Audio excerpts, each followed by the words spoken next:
دیکھتی آنکھوں اور مسکراتے لبوں کو میرا خلوص برا سلام۔ جب بھی بات نبی کریم صلی اللہ علیہ وآلہ وسلم کی شخصیت کی آتی ہے تو یہ ایک ایسا ٹاپک ہے جس کے بارے میں اگر لکھنے بیٹھ جائیں تو قلم کی سیاہی کم پڑ جائے، اگر بیان کرنا شروع ہو جائیں تو الفاظ بھی کم پڑ جائیں۔ بہرحال اس ویڈیو میں نبی کریم صلی اللہ علیہ وآلہ وسلم کے بچپن کے حالات و واقعات کو انتہائی مختصر طور پر بیان کرنے کی کوشش کی جائے گی۔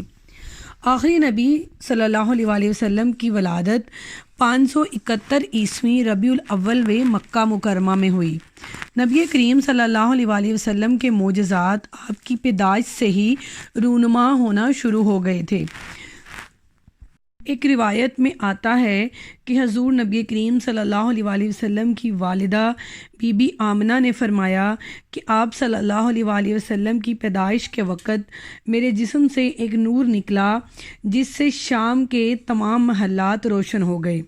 جس رات آپ اس دنیا میں تشریف لائے اس رات کعبہ میں رکھے تمام بت منہ کے بل گر پڑے، اور اس کے علاوہ بے شمار معجزات ہوئے جو اس بات کی عکاسی کر رہے تھے کہ اس دنیا کے رہبر اور ہادی دنیا میں تشریف لا چکے ہیں۔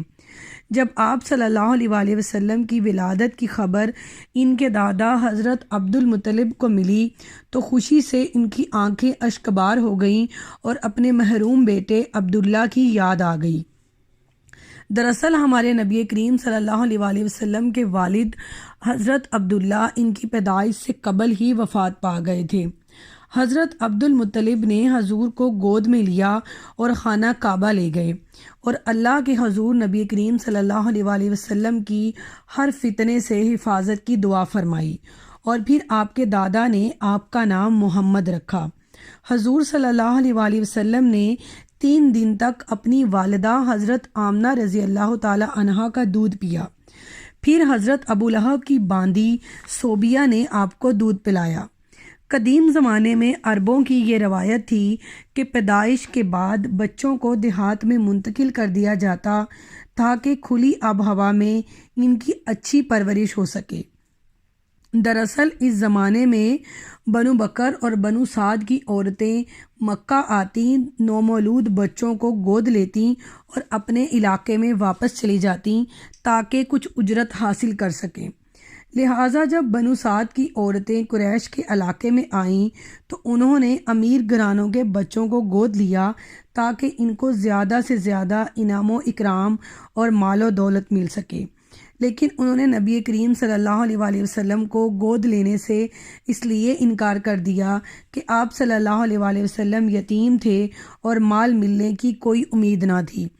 وہ عورتیں آپ کو گود لیتی بھی تو کیسے، کیونکہ یہ شرف تو صرف دائی حلیمہ کے نصیب میں لکھا جا چکا تھا۔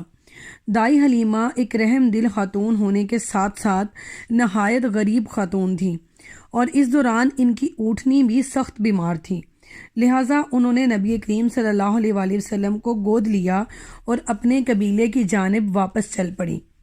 دائی حلیمہ کی گود میں آتے ہی نبی کریم صلی اللہ علیہ وآلہ وسلم کی زندگی کے معجزات رونما ہونا شروع ہو گئے۔ دائی حلیمہ کی اونٹنی جو نہایت ہی کمزور تھی وہ تندرست و توانا ہو گئی اور پہلے سے کئی زیادہ دودھ دینے لگی۔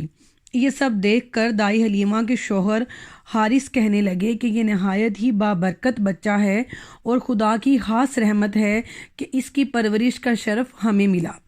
جب بی بی حلیمہ اپنے علاقے پہنچی تو ان کی بکریاں بھی کئی گنا زیادہ دودھ دینے لگیں، جبکہ علاقے میں ہر طرف سوکھا پڑا ہوا تھا۔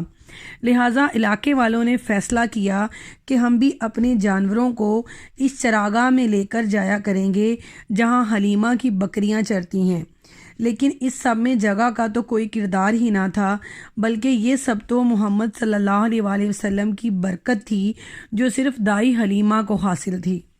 جب بی بی حلیمہ کے بیٹے بکریاں چرانے کے لیے لے جاتے تو نبی کریم صلی اللہ علیہ وآلہ وسلم کو بھی اپنے ساتھ لے جاتے اور واپس آ کر کہتے، امی جان محمد بڑی شان والے ہیں، جس علاقے میں جاتے ہیں ہرا بھرا ہو جاتا ہے، ریت پر آپ صلی اللہ علیہ وآلہ وسلم کے قدموں کے نشان نہیں بنتے، جنگل کے جانور آپ کے قدم چومتے ہیں اور آپ کا سایہ نہیں بنتا۔ جب نبی کریم صلی اللہ علیہ وآلہ وسلم 5 برس کے ہوئے تو حلیمہ سعدیہ ان کو مکہ واپس لانے کے لیے روانہ ہو گئیں۔ راستے میں ایک نجومی کی نظر حلیمہ سعدیہ کی گود میں موجود بچے پہ پڑی۔ جیسے ہی اس نجومی نے نبی کریم صلی اللہ علیہ وآلہ وسلم کے چہرے کو دیکھا تو وہ سمجھ گیا کہ آنے والے وقت میں ان کو ایک بہت بڑی نبوت ملے گی اور یہودیوں کا خاتمہ ہو جائے گا۔ وہ شخص جیسے ہی علاقے کی جانب دوڑا کہ لوگوں کو بتائے کہ اس بچے کو فوراً قتل کر دیا جائے، لہٰذا وہ شخص وہیں پہ گرا اور اس کی وفات ہو گئی، اور یوں اللہ تعالیٰ نے نبی کریم صلی اللہ علیہ وآلہ وسلم کو اس کے شر سے محفوظ رکھا، اور یوں حلیمہ سعدیہ ان کو مکہ واپس لے آئیں اور ان کی والدہ بی بی آمنہ کے سپرد کر دیا۔ یہاں ان کے والد کی باندی ام ایمن نے حضور صلی اللہ علیہ وآلہ وسلم کی پرورش کی، اور کچھ ہی عرصہ کے بعد ان کی والدہ بی بی آمنہ بھی دنیا سے رخصت ہو گئیں۔ پھر ان کی پرورش کی ذمہ داری ان کے دادا حضرت عبد المطلب نے لے لی۔ آپ صلی اللہ علیہ وآلہ وسلم کے دادا انتہائی عاجز اور نیک انسان تھے۔ انہوں نے بہت پیار سے اپنے پوتے کو پالا، لیکن وہ بھی بہت جلد اس دنیا سے رخصت ہو گئے۔ جب نبی کریم صلی اللہ علیہ وآلہ وسلم 8 برس کے ہوئے تو حضرت عبد المطلب بھی اپنے یتیم پوتے کو چھوڑ کر اس دنیا فانی سے رخصت ہو گئے۔ آپ صلی اللہ علیہ وآلہ وسلم کی دادا کی وفات کے بعد آپ کی پرورش کی ذمہ داری آپ کے چچا حضرت ابو طالب نے لے لی۔ اب حضرت ابو طالب کی سرپرستی میں حضور کا نیا دور شروع ہوا۔ محض 8 سال کی عمر میں ہی آپ انتہائی سنجیدہ مزاج اور گہری سوچ کے مالک انسان تھے۔ آپ دن بھر جنگل میں بکریاں چراتے اور گھر کے چھوٹے بڑے کاموں میں اپنے چچا کی مدد کرتے۔ آپ کے چچا نے بھی کبھی اپنے بچوں میں اور آپ میں کوئی فرق نہ کیا، اور آپ کے چچا اور چاچی نے انتہائی پیار سے آپ کو پالا۔ جب آپ 12 برس کے ہوئے تو آپ کے چچا تجارت کے سلسلے میں ملک شام گئے اور آپ کو بھی ساتھ لے گئے۔ شام کے شہر بصرہ میں ان کے قافلے نے پڑاؤ ڈالا، اور وہاں نزدیک ہی بحیرہ نامی ایک راہب رہتا تھا۔ بحیرہ ایک عالم اور دانشور انسان تھا۔ جب بحیرہ نے قافلے کو دیکھا تو قافلے میں موجود 12 سال کے بچے پہ نظر پڑی تو اس نے دیکھا کہ ایک بادل آپ پہ سایہ کیے ہوئے ہے، اور کچھ اور معجزات کو دیکھ کر بحیرہ سمجھ گیا کہ یہ وہی شخصیت ہے جس کی نشانیاں ہمیں قرآن مجید میں ملی ہیں۔